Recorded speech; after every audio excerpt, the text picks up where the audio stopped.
everyone, I'm Melissa from Inspire Me ASAP. Welcome to Melissa's Monday mini lesson. Today I want to share with you my number one strategy that I use in my classroom to help keep my classroom library completely organized from the beginning of the school year until the end of the school year. And the best part about this is that the students will take complete ownership of this process, which means that they will take complete ownership over your classroom library. When I first began teaching about 15 years ago, I did not have a lot of books to my name.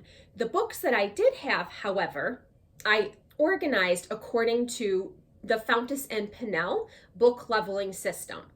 So for example, I would have a basket of level D books in a bin that was labeled level D. I would have books in baskets all the way up to level P, or maybe even a level Q. And again, that was the grade that I taught.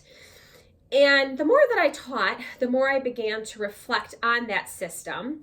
And I realized that I really wanted to create my classroom library based off what I see and what kids would see, what my students would see when they walk into a bookstore, when they walk into the library in their town.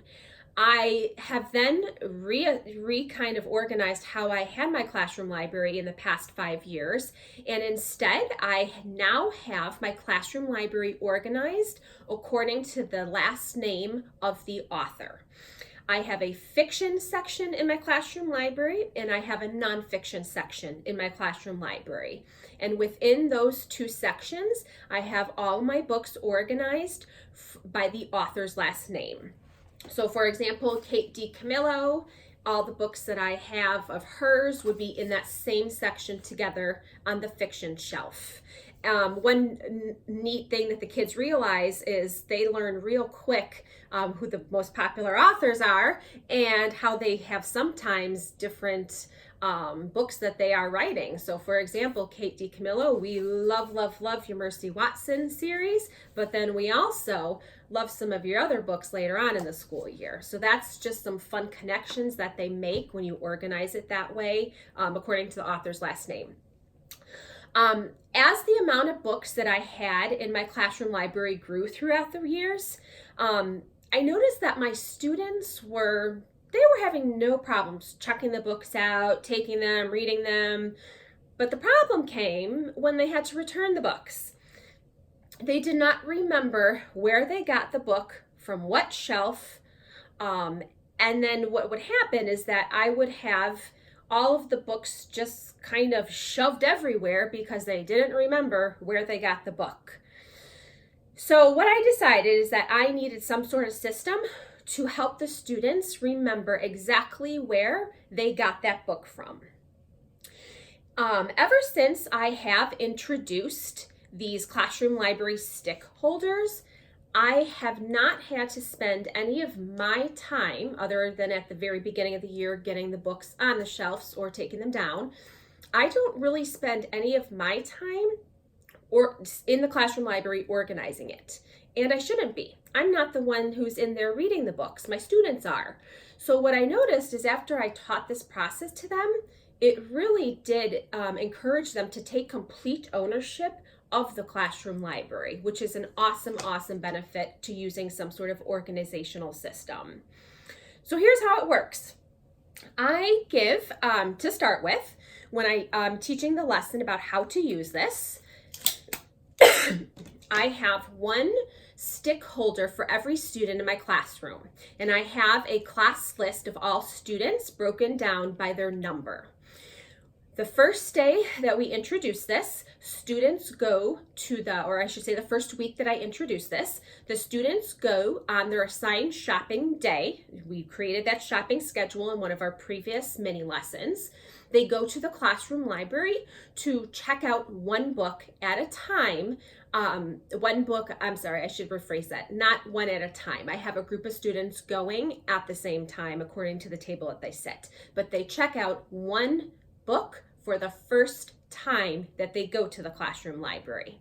Now, once they show me that they can take their classroom library stick holder to the classroom library to check out a book successfully, then what I do is I give them 2 other, and it really depends on your students, maybe just 1 other, maybe 3 other stick holders with their number on it. And that represents how many books that they can check out.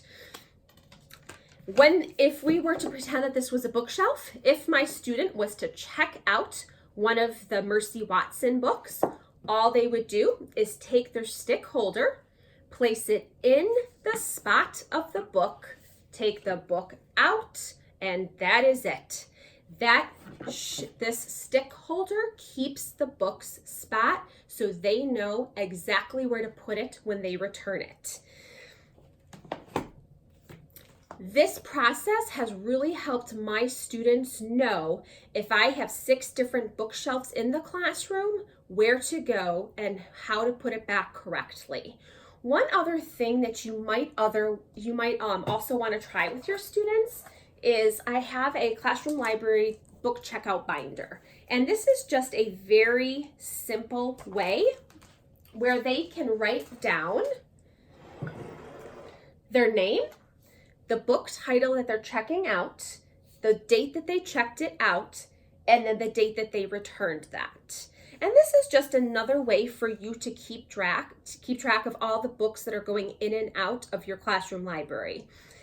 I will be honest that once I start to teach this to my students, I really do not look at it other than a couple of times a quarter. I don't use it as a gotcha, you checked out the book, you lost the book, now you have to pay for the book. I do not use it for that purpose. The number one goal is I want books in the hands of my students so that they are reading just right books. I use this more for, are they reading books that are just right for them? Are they, for example, choosing a different variety of books to read? And that's sometimes how I create our topic of what we're going to talk about in a reading conference, or create reading goals based on some of the patterns that I see in the books that they check out here. I, believe it or not, have seen my students check out the same book over and over and over. And if so, that's telling me that they need to switch things up. And so that's something that I might want to teach them in the conference that we have together. I hope that you learned that this is a great way for you to organize your classroom library, and now for you to go and make them. All you need is to visit your local hardware store, pick up some paint stirrers, cover the front and back in some duct tape. I've tried masking tape, it does not work the best, so definitely duct tape. And then just using some heavy-duty Scotch mailing tape, I attach the numbers, which I will put a link to down below. After you print these out, you certainly can laminate them. I find that it lasts better when I do. And you just attach it right to the stick holder. I hope that you learned a great way for how to organize your classroom library.